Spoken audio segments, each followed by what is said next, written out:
just go for white. Right. Trying to take my trying to wait for the mic. Oh, okay. There it is. Yep. And we're live. Amazing. Thanks so much, everyone, for joining us here at the Nordstrom men's store to celebrate the opening of the Paul Smith Clubhouse. And we are here with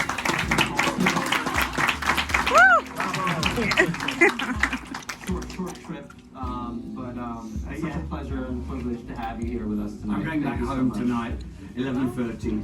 I arrived yesterday, so you really doesn't stop. We were just chatting. You were just with the Danish royal family, and now you're with Nordstrom royalty all around us.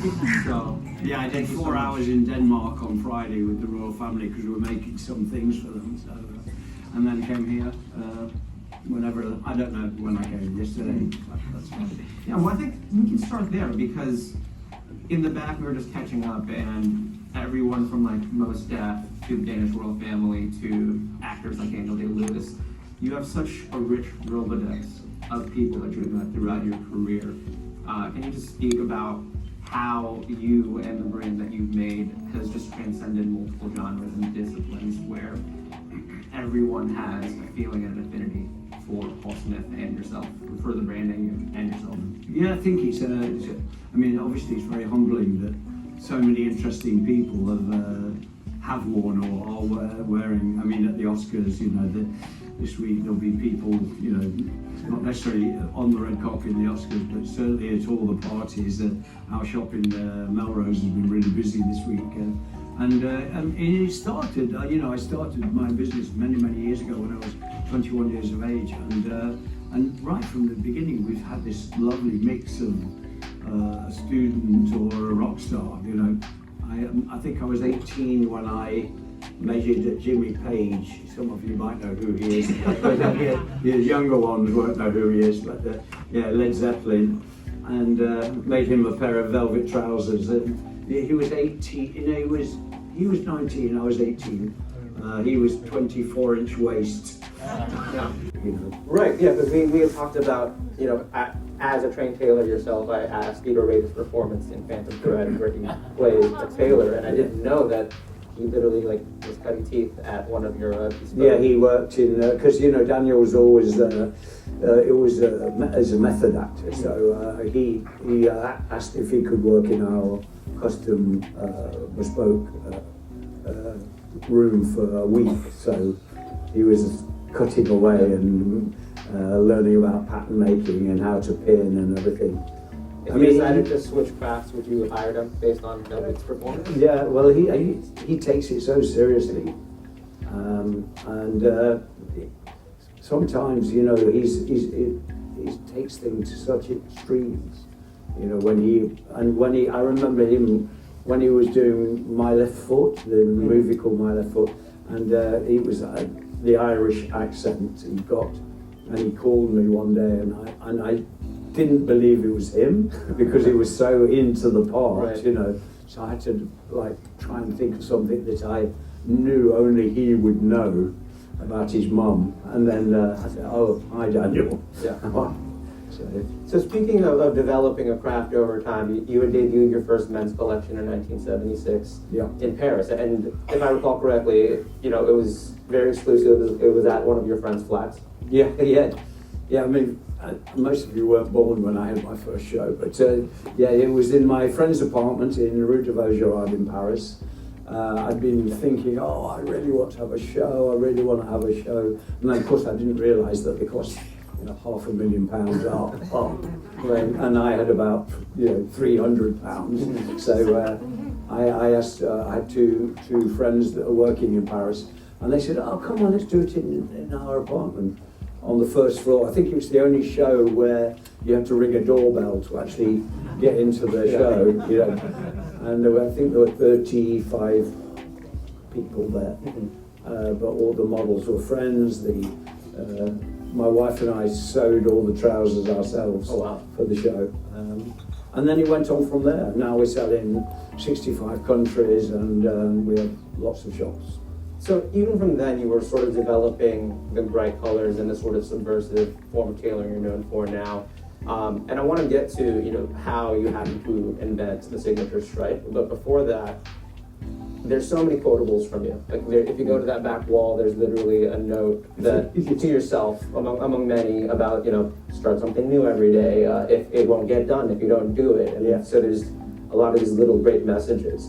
But there's something I keep on coming back to, and you mentioned it. It's called lateral thinking, which I think is from a Maltese psychologist that have written about it.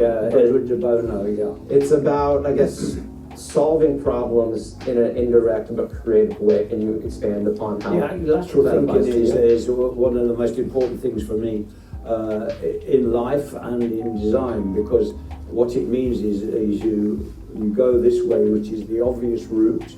So you look at, like for instance, you look at maybe what other designers do, or you think about life in this way, and then that's when you go, actually, what can I do left and right of that? Because this way's already been done. So how do we do something new? So what about this and what about that? And let's try this and let's try that. So lateral thinking is really, everybody in this room could benefit from it. Just not going down the obvious route. Always what if, and it's really helpful. How did that inform how you think about something as rigid as British tailoring, for example? Like the suit, it's been around for centuries, hasn't changed much, but the nuances have changed. So how does that approach, you know, help you update and insert new ideas and continue to subvert this idea of what tailoring is and could be? Yeah, I think the breakthrough for me with tailoring was at the beginning of my career, when suits were about going to see the bank manager, or a wedding, or a funeral, or a job interview, and they were very rigid, and so actually I started to make suits in a very more relaxed way. And in Italy, Mr. Armani was doing the same. We never met. We know each other very well now, but then we never met. And he was making the suits softer, with a softer shoulder, softer interline, more comfortable to wear. And I was doing the same. The difference was I was just throwing a little bit of colour in, like this suit, for instance, and he was mostly working with ecru and khaki colours. But the principle was the same. Yeah. It was just like, how can we make the suit? Because if you imagine that previous to that, you know, in the whole hippie thing in the... Well, there's the mod subculture and the Carnaby Street with the punks, mods, new romantics, and that was all self-expression by young people trying to be different. But obviously it was quite extreme. And so for somebody like myself and Mr. Armani, we wanted to do things differently, but not extreme, right? Because we realised that almost everybody in this room dresses interestingly, but not too extremely, you know. And for people in the audience, there's an amazing interview between Sir Paul and Mr. Armani that was in Wallpaper about a year ago. And where I got a lot of the questions I won't ask you for that, to be frank, but it's such an amazing interview. But what you just said, right, about the suit being rebellious, I feel like we're kind of in that era now, where suits are being worn in a new way, and it's like sort of not necessarily to work, but, you know, men want to wear the suit, they don't feel like they have to. Do you see the parallel coming back? Yeah, I think, obviously during the pandemic, when we were all wearing, except that I wore a suit every day in the pandemic, which it never occurred to me. I just thought, actually, I always wore a suit every day. I was in my building, which has got normally 180 people, and it was just me. And I had a suit on every day, you know. Just like taking out the trash. And then I realised I don't own a hoodie anyway, so that's probably why. But I think during that period, you know, obviously people wore casual things, and so getting people back into suits just needed a new way of thinking. And so the collection I did in Paris for this season was called, you know, what is the suit for you? So a suit could be that jacket as a suit, or it could be a military style jacket as a suit. So not always exactly the tie, the shirt, the classic suit. So just thinking differently, lateral thinking again. So one of the things I was really trying to find out is when the signature Paul Smith stripe first debuted, and the only specific answer I can find out is somewhere in the mid-70s, but you had said that you had invented it completely by chance. Can we get the story on how? Yeah, the famous, the now famous stripe was actually a little bit later than that. And at the beginning of my career, the orders that I was getting from around the world were quite tiny. And so I was having to buy what they call stock fabric. So, it was burgundy and white stripe and navy blue and white stripe. And then when the orders just went a bit higher, I thought, oh, maybe I can design my own fabric. The way I do stripes is I take a piece of card, normally white card, and then we have lots of drawers with thread. And then we get the thread and we wrap it around, sometimes very small, sometimes quite big. And then eventually you get this understanding of how the stripe's going to look. The reason why we use thread is because if you use a computer, there's no texture, there's no height. So thread has got height. So when you put red and orange together, they sort of clash next to each other. If you do it on the computer, you wouldn't really see that.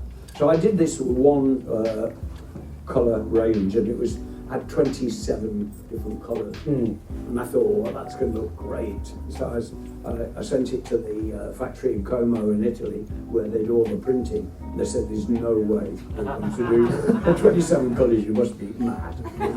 So I reduced it down to 14 colours, and then we printed it, and we made it into a shirt. And then that was just for spring 1992, I think. And Harrods, the department store in England, came in and they'd already bought it for the spring. They said, "Where's the stripe?" And I said, "Oh, I did it for spring last year, the previous season." No, we want it again. We want it again. How did you come to embrace it as part of the signature of the brand? Yeah, well, it was. I've had periods where I just want to kill it. I hate the stripe. And then I just sort of nudge it a bit and change the colour slightly and put it on different fabrics and it's always on really top quality, like cashmere or Sea Island cotton and things like that. So it was a signature that came by default, really. Right. But it is lovely. And then we do versions of it, like your polo shirt. What I think it also exemplifies is your approach to menswear in particular, where you sort of paved the way for this self-aware, kind of cheeky approach to clothes, but the wearer can still be taken seriously. And then there's so many other British brands in particular that have kind of taken that and done their own thing with it. In what ways, do you think it's important to? Well, you said that you design clothes that aren't overly exciting, which I thought was ironic considering how bright some of the color palettes you use are. But in what ways does that subversion important to, doing what you would describe as pairing simplicity with the unexpected? Yeah, I like the idea that I'm not a sort of attention-seeking designer. There are lots of fabulous designers out there that do really clothes that when you walk in a room you go, wow.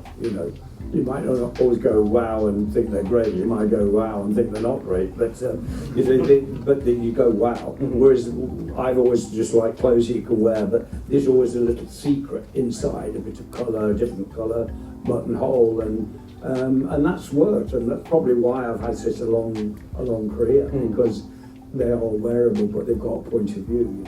And I like that a lot. Or the way you put things together with a silly pair of socks, or you put a denim shirt with a cashmere suit. Or it's the way you can show your own character through the way you dress without trying to do things that are too crazy.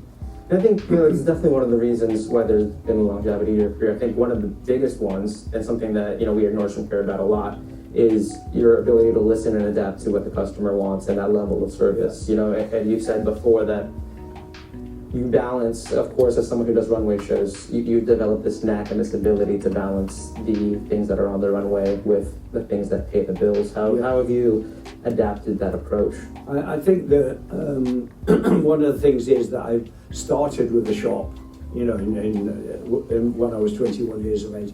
I started with a shop where actually was a 12-foot by 12-foot room, and I called it a shop, but it was a shop. So I've always worked in shops. So I'm very, you know, I listen to what people like and don't like. So you know that there'll always be a percentage of people out there that that want something a bit crazy, a bit attention-seeking. But the main thing is that it's about the balance. So, you know, 85–90% of your collection is the wearable clothes with a twist, and then this little percentage that's not.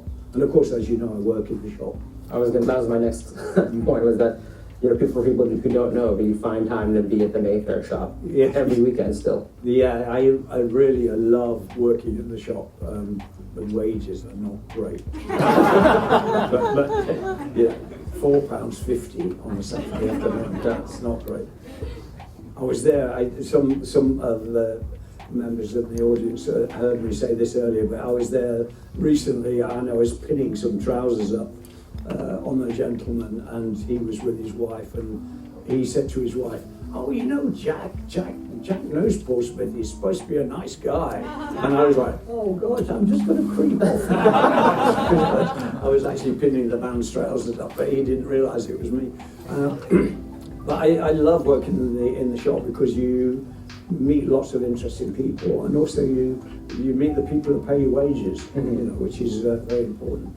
And that particular shop, which is in Mayfair in London, is very central, so you get people from lots of different countries, and you get great conversation. I mean, what's clear from our conversation and from things you've said in the past, right, is you clearly still have a passion for what you do every day, and you said that a lot of what inspires you comes straight from the heart, which is why it becomes so authentic, or it feels so authentic and it resonates.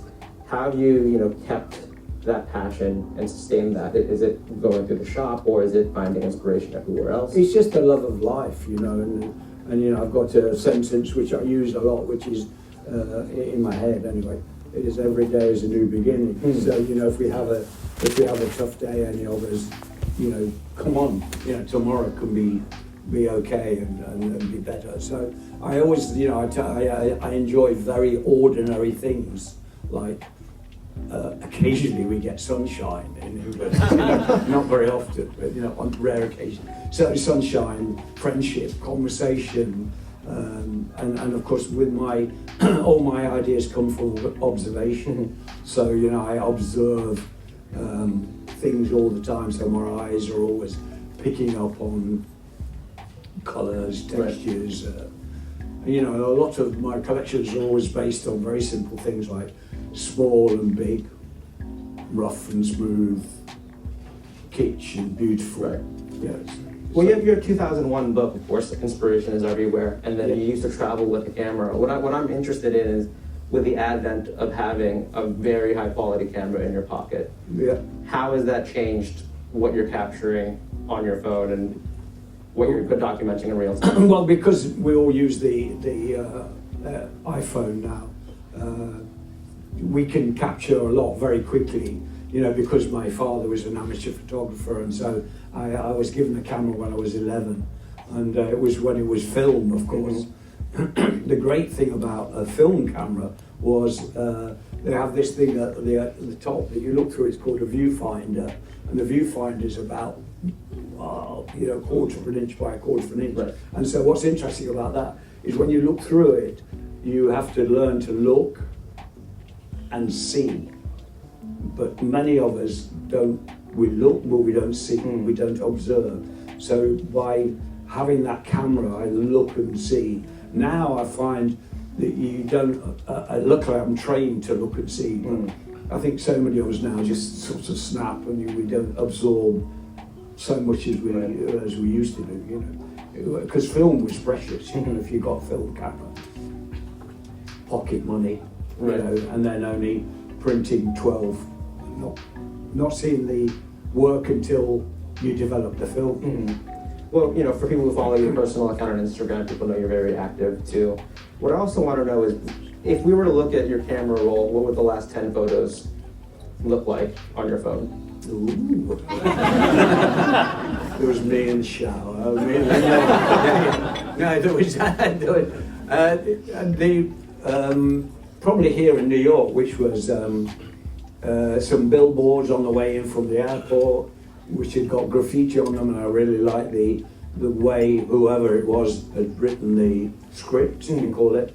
And then I like kitsch signs, signs that are just very funny, the way they're written. So they're normally just observations of everyday life, really, as opposed to my food. Yeah. So no photos of like the last meal. You didn't get any of the appetizers. I've never taken a photograph of my food ever, but in Italy, which is where I have a home, the margherita pizza was the most popular pizza in the whole of Italy, but it has declined with young people because it's too boring to photograph. Oh, wow. Yes, so now you need to have, things with green peppers and red peppers and things that stick up and that, because they look more interesting when you're doing the photo. Well, do you have a TikTok account? Would you ever consider signing up? Have a what? TikTok? No. Seems to be the new way people documenting all these things now. So, I think you'd be great at it. Just for the record. Doing At TikTok. Oh yeah, I think it's tried to get me to do that once. I thought it was to do with the watch. Oh yeah. So it's like, no, TikTok I'd probably be okay at because moving images is something I'm very familiar with. Yeah, of course. We had spoken a lot about your travels. What are some of your favorite places to go? You just mentioned Italy. I have a home in Italy for over 35 years, so it's very nice. But I don't have a favourite place. I'd struggle with the word favourite because I think it really depends on your mood. Right. Favourite music could be jazz, or it could be today's current young singers. It could be anything. Here it's always quite a quick trip, so it's always about fast moving. If you go to Japan, it's to do with the history. Well, I was going to ask about that, but I think this is your first time in New York in a long while. So what's your impression of the city? Rain. Yeah. No, it's always a very exciting city to come to. It's very full of energy. It's very fast moving. All cities now are very crowded, and all the traffic is always terrible in every city now.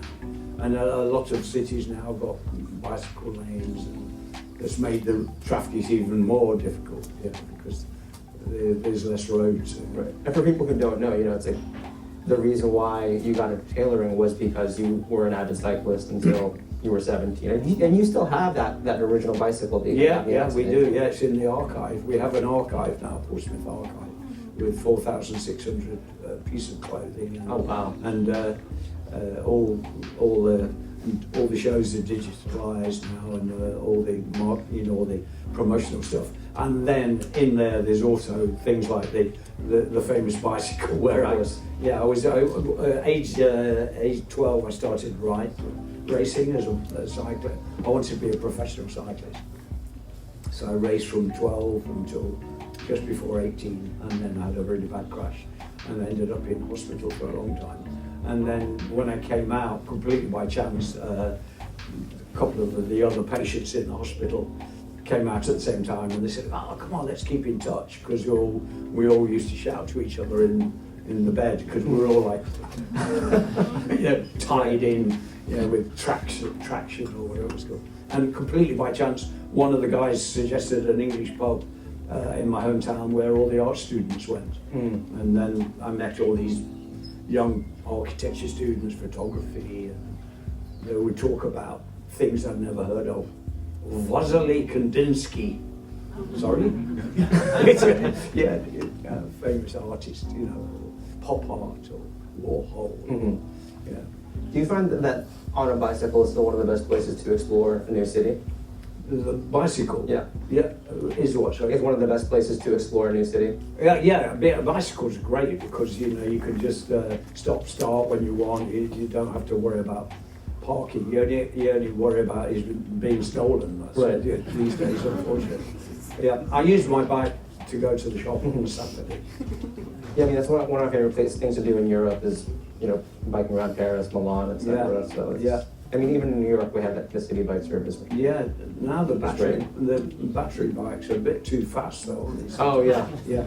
really really fast. Yeah. I mean it's great if you're a good bike rider, but if you're not, then Yes, you have to be careful. it's a bit wobbly. Right. Well, you had mentioned Japan, and I had just come back from there, and you had opened your first store in 1984. Yeah. But it seems to be a place that continues to inspire so many people, but especially just the menswear conversation, just because of the way it balances tradition, it embraces the avant-garde, everything is sort of on a level playing field. Yeah. What is it about Japan still that has this allure that it continues to be a big inspiration for? I mean, it was in the 80s and 90s. It had more innovation than it has now, in my opinion. Mm-hmm. And a lot of that was because of the horror of war and the country trying to build itself back up again. And so there's a lot of energy. And yes, of course we can do it. Yes, we will. Let's try this. Let's try that. A lot of lateral thinking. And so when I first went, it was wow. They just would experiment with anything. And of course, there's a lot of people there as well. So. There's a lot of energy. It's changed a lot recently, though. Younger, it's an aging population, and it's not quite as innovative as it used to be. I think a lot of that moved to Korea. Where there's a lot of energy there now, creatively. Yeah, a lot of pop culture coming out of there. It seems to be a new hotspot as well. Yeah, we have a lot of shops there, and they do very well. Now, I'm going to borrow a question from you that you asked Mr. Armani that you sort of didn't answer, which is, as someone who's done a lot of interviews, what's a question that you're rarely asked but would like to answer? A question I'm rarely asked. Yeah. I've been asked a lot of questions over the years, and a lot of photographs taken as well. I mean, I have a strong interest in art. And a lot of people in interviews never really ask me about art or my love of art or my interest. I had one lined up for the record. So. Okay, shall we press the rewind button? Yeah. Well, speaking of that though, you had designed your first art exhibit at the Musée Picasso, and that was about 50 works. For people who haven't seen it, I think it's a really great juxtaposition of your sensibility with color and pattern and Picasso's work. Yeah, I mean, it was scary as hell. I mean, November 2019, I got the boss of the Picasso Museum in Paris came over to London and said, we would like you. In 2023, it's it's the 50th anniversary of him passing away. And we'd like you to take over the whole of the Picasso Museum and art direct the whole exhibition, 26 rooms, to celebrate his passing. And I was thinking, well, I've never done that in my life, and also I don't really know a lot about Picasso. And they said, we want you to do it because we like the way you think. So it was a bit scary and mind-blowing, but wonderful. And then of course COVID happened. So I spent COVID trying to keep my business afloat when everywhere in the world was closed. But I looked through 50,000 Picasso artworks online because they have 200,000 in their archive. And then I put together this exhibition, which I was pleased to say had enormously successful reviews and record attendance. The scariest thing was when I had to take Macron, Mr. Macron. Oh, wow. I take Macron round, the French ambassador, the Spanish ambassador, the entire Picasso family, all around the exhibition. At the same time? Yeah. Oh, yeah, so wow. no pressure. Yeah. The interesting thing was the police weren't going to let me in the museum because they said there's an event on there today. They won't let me in. I said, well, I'm part of the event, mate, so let me in. Yeah. Well, I think that's also an interesting thing about you too, is that you've still maintained like this sense of down-to-earth approach, and then this humility about right, despite having such a storied career and despite being with such, storied group of people to Yeah. tour an exhibit that you had designed.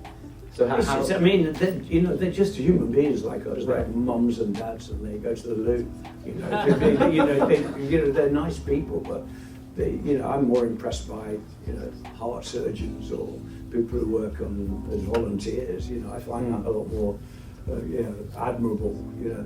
So we do our job and it's important, and I employ probably 4,500 people indirectly and directly, and it's very important. But it's clothes, Right. So get your understand it. course. Yeah.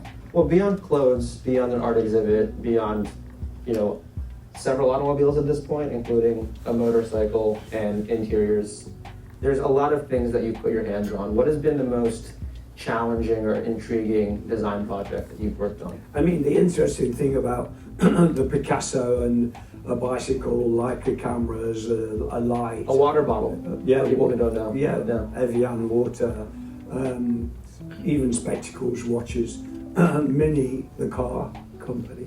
Twice now, right?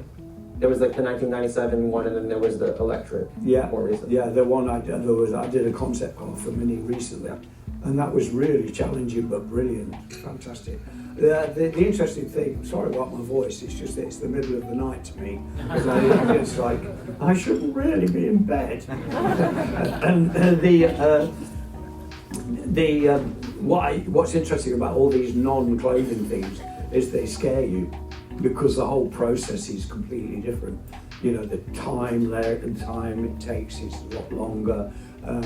The things you have to remember about, and especially doing a car, it's very much about all the safety aspects of the car that exist now. That you say, oh, let's do this mirror. No, you can't have that. The mirror has to collapse, and you can't do that. It's not like exhibit on like the TV show. So the Mini car I did was it was a one-off car, and it was all based on sustainability. So the actual body of the car was natural raw metal with just a varnish on it. So no paint, because paint has chemicals in it. So the dashboard inside was cork, made from cork. And that's obviously a natural thing that grows on trees. As soon as you take it off the tree, it grows again real quick. And the joyful thing was, when I was doing the mould for the top, where the dashboard is, there, you cut up the cork, and this sap comes from the cork, like a glue comes from, and it glues itself together. Oh wow! So we didn't use any glue, and so no more chemicals, aluminium or aluminum. Steel, you say it funny, Yeah. and I say it perfectly. Yeah. The steering wheel was aluminium, etc. That was a great thing to do. Has working on like projects like that thinks about sustainability and industrial design in a new way, has that given you ideas about how to approach your own business and craft? Yeah, I mean, we're very, very conscious of sustainability, and a lot of the fabrics we actually of the clothes that are here that we're selling are, the yarn is traceable. We can actually trace it right back to where the wool came from, what farms it came from, and then all our cotton, so like the polo shirt you're wearing, all that is organic cotton, which is fully traceable. All my shops in the UK are from reusable energy, so we take it very seriously. It's hard to do, Right. It's really hard to do, because it's normally more expensive, a longer process, etc. Now we've mentioned a lot of collaborations, and you've done plenty with other designers as well, like with Commission, another New York brand that happens to be designed by Asian designers. What does collaboration mean to you now? Like, there's so many, right? McDonald's is collaborating with someone every other week, it seems. Yeah, I mean, I try and do collaborations that either are interesting for me to do, like the Mini, or in the case of the jacket you're wearing, which was two young designers based here in New York, one from Vietnam, one from Korea, and then previously we did a collaboration with a young British designer. But I now have a Portsmouth Foundation, which doesn't have a lot of cash, but it has a lot of energy, and it's all based on helping young people, really, through mentorship or through advice, or and in the case of this collaboration, it was about making a small collection, helping them understand about how to produce it, how to price it, and etc. And then last week in London, I think I was in London last week. Yeah, last week in London, we launched a foundation project, which is to do with a residency in a building in the central London, where I managed to get the local council to give me 6 studios free of charge, right in the centre of London for 3 years, so that students that we will select can have free studios. So we're really trying to, after being in the business 108 years, and trying to put things back, trying to help. And I'm sure there's a lot of aspiring designers who might be in the audience today. What would be your words of advice for anyone who wants to have an illustrious and a career that's as long as yours? Yeah, the first thing I'm going to say to answer is that it's not negative at all, it's just truthful, that nobody needs another designer. The world is full of creativity, and too many restaurants, too many aeroplanes, too many cars, too much, the world is full of stuff. So if the world is sort of full of stuff, what's your point of view? Why should anybody employ me? What have I got going for me? I'm a lateral thinker, or I'm really hot with sportswear and I understand technical way of approaching sportswear, or I'm very well organised, and so I might not be a great designer, but I can produce the goods and get it right. So why should anybody employ me is the key thing, and then you'll probably do fine and get experience. Yeah. Even if it's just working in a bar, just get experience about communication with people, getting organised. If the first person comes into the bar and they want a drink with ice and you've forgot to bring the ice into the bar, then you failed. Yeah. Think ahead, get on with it. Well, I think this is the perfect note to end on. It's like one of my favorite Paul Smith isms, right? And I think you had said when you first started in fashion, all you wanted to do was to have a good day. Correct. What did a good day look like when you first started, and what does a good day look like? It's still a good day every day now. I mean, today is fantastic. Yeah. It's really good. Yeah. Really lovely people. It's just having a day, not taking yourself too seriously, or having the words I'm going to say are wrong, but because I can't think of another way. But it's you win, I win. So if you're in a situation where you don't agree with somebody, try to work it out. Just don't say you're a fool. Just try and see their point of view. Why are they saying that? And then try and get a balance. So if they win. I don't mean win, but they get a satisfactory result, you get a satisfactory one. And if you can do that, then you'll probably have a lovely day. And also, I've been with my missus since I was 21, and she's lovely, and I love her still. So that's not bad. Yeah, so that's all right. Well, thank you so much for Downtown Soho then was full of artist studios and had a lot of manufacturing. Now, of course, it's mostly shops and hotels. I went past Finelli's restaurant. That was the first restaurant I ever went to in New York, which is in the 1970s. I was there mostly to do press and some podcasts, and also an event at a department store called Nordstrom. We have a shop there at Worcester Street. We have a very nice neon sign in the window that says you can find inspiration in anything, and if you can't, look again, which of course is very true.